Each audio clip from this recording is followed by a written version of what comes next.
रुपया लेकर मेला गया। उसने पूरा मेला देखा घूम घूम के। एक जगह एक दुकान लगी थी, उस पे श्रृंगार का सामान था। तो एक बड़ा शीशा टंगा था। चलते समय उसने दुकान पे वो शीशा देखा, तो शीशा में अपना ही रूप देखा। लौट के वापस आ गया। बहुत देर शीशा देखता रहा और मन में सोचे कि भाई साहब कितने अच्छे हैं। फिर उसने कहा भाई साहब नमस्ते। तो शीशा वाले भाई साहब ने ऐसे कर लिया। शिष्टाचार भी बहुत है भाई साहब के अंदर। वाह। दुकानदार ने देखा ये बहुत देर हो गया, अरे भाई साहब आगे बढ़ो। तो उसने कहा भाई साहब, ये वाले भाई साहब कितने रुपए के दे रहे? उसने कहा 10 रुपए के। उसने कहा छोड़ो मेला, यही भाई साहब ले चलेंगे घर पे। 10 रुपया निकाले, बोले ये वाले भाई साहब पैक कर दो, हम ले जाएंगे। तो दुकानदार ने 10 रुपया लिए और शीशा बढ़िया अखबार से लपेट के पैक करके दे दिया। बड़ा खुश कि हमको बहुत अच्छे भाई साहब मिल गए। ले आया और जिस कमरे में सोता था उसी कमरे में वो दर्पण रख दिया। सुबह उठे भाई साहब और आप भी उठ गए। वाह, हम लोगों का टाइम टेबल कैसा फिक्स है। चाय पी रहा था तो अचानक याद आया, ले भाई साहब से पूछा ही नहीं। दौड़ के गया, देखा तो भाई साहब भी कप लिए दिखाई दिए। वाह। और भाई साहब सब ठीक है? तो वो भी ऐसे कर दे। अच्छा, चला जाए खेतों पे काम करे, भोजन करने आए तो दौड़ के पूछा भाई साहब भोजन? अच्छा ठीक है ठीक है, फिर चला जाए। अब पत्नी ने सोचा कि पता नहीं 2-4 दिनों से इन्हें क्या हो गया, बार बार दौड़ के उसी कमरे में जाते हैं जहां सोते हैं, कुछ तो है। पतिदेव चले गए खेतों पे तो पत्नी आई और पत्नी ने जैसे ही वो दर्पण देखा तो उसने अपना रूप देखा। अब तो महाराज फूट फूट के रोने लगी। हाय भगवान, हमारे तो कर्म फूट गए, हमारी सौतिन ला के बैठा दी इसने तो।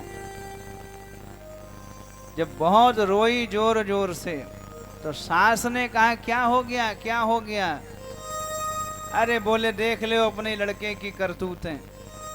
तो सास भी दौड़ी दौड़ी चली आई, सब काम छोड़ के आई चली सास तत्क्षण में। और उसने जब देखा तो वृद्धा दीख पड़ी दर्पण में, मुस्कुराई और बोली अरे बावली या बुढ़िया पे मेरो लाल लुभायो, कृषक एक साले घर आयो, कृषक एक साले घर आयो, कृषक एक साले घर आयो।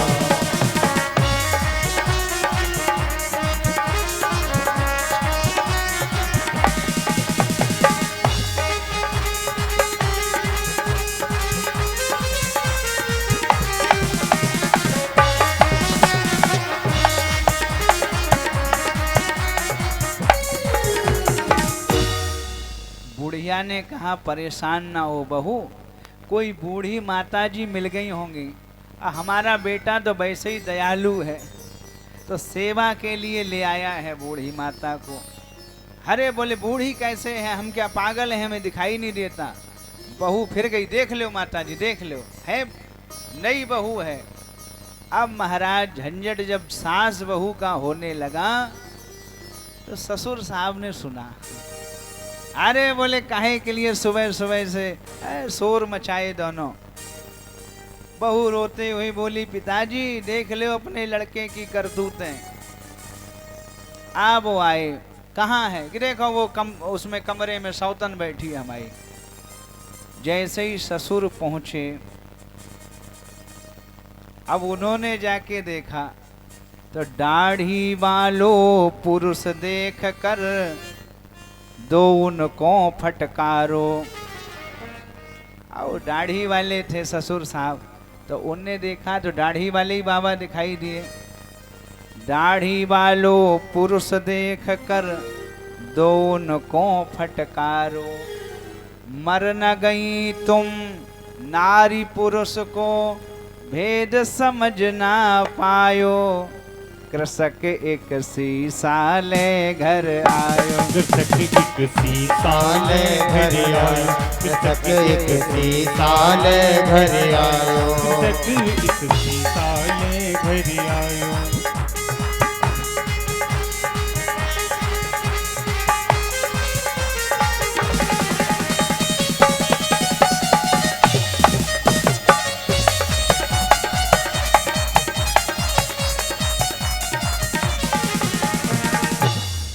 अब तो महाराज उस घर में झंझट बहुत बढ़ गया। तो किसी ने खेतों पे काम कर रहे उसको बताया, किसान को, तुम्हारे घर में बहुत झंझट हो रहा है। वो भी दौड़ा दौड़ा आ गया। अब सब अपनी अपनी बात कहें। किसान कहे कि भाई साहब हैं, बहू कहे कि सौतन है, सास कहे बूढ़ी माता जी हैं, और ससुर कहे कि बूढ़े बाबा हैं दाढ़ी वाले। अब बताओ, क्या कोई झूठ बोल रहा है? कोई झूठ भी नहीं बोल रहा और कोई सही भी नहीं बोल रहा। तो हमारा जो भारतीय दर्शन है वो ऐसा दर्पण है जो जिस भाव से देख